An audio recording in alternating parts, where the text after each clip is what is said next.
Hey there, guys. Jennifer here. I am so excited to do a quick mini training for you on a question that I get on a regular basis from clients and from all of you here in our community.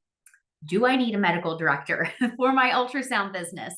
And the answer really is that it depends on the type of business model that you are providing. If you are looking to do a mobile ultrasound fee for service or a facility where you are providing self-pay options, right? You're not dealing with insurance at all. Let me backtrack too for a second. Fee for service, if you're not aware of that business model, is providing the services mobile out to a physician practice. That physician is billing insurance directly, right? So they are getting paid directly from insurance for the ultrasound services that you are providing for them in the office. You are invoicing the physician for your services. And if you are doing that or providing services in your own facility on a self-pay basis where your patients are coming in, they are paying you directly for the ultrasound services, whether that is diagnostic, 3D, screening services, anything where the patient is paying you directly, you're not billing insurance, you do not need a medical director. I always suggest having a radiology group for mobile fee for service where you are then kind of providing a turnkey service, right? So you are able to go into the practice and offer not only your ultrasound services, but also a referral to the radiology group or cardiology group if they actually need that. So some of your clients, of course, can read their own studies if you're working with specialists. Others may have a local radiologist as an example that they'd like to work with, but it's great to have that referral just so that you have that turnkey service for those physicians who don't either have access or want to create access with their local group, or those that don't read their own, that don't want to read their own studies or can't read their own studies.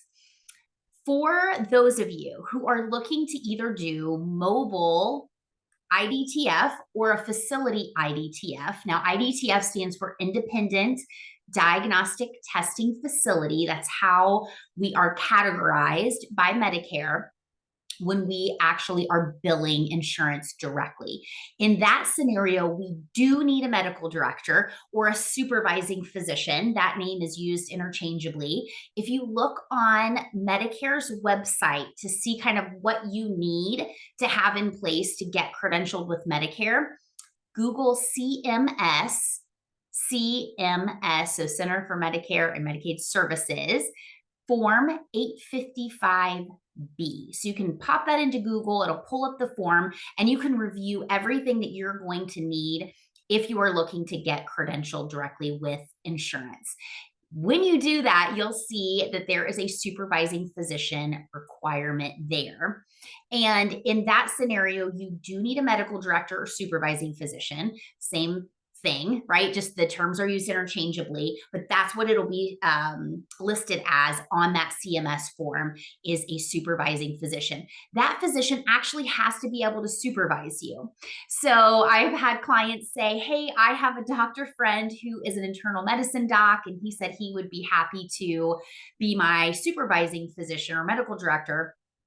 Can I do that? And the answer is, only if that physician is able to actually read your studies, right? So most internal medicine, general practice physicians don't have the additional radiology training they need to actually be able to supervise you. So because you are getting set up as a non-physician, if you're wanting to set it up as a mobile IDTF with that supervising physician added on, they've got to be able to actually supervise you. So usually it's a radiologist, or if you're doing echo, it's a cardiologist, right, that can actually read your studies. So a lot of times it's the physician who's actually also interpreting. And so I wanted to just give that clarification there because it's a question I have a lot. So for most of the ultrasound business models, we don't need a medical director. It's just a great idea to have a radiology group on board as a referral, or if we're doing our own facility, as an example, we'd want to have that on to have someone that's partnered with us to do the interpretations.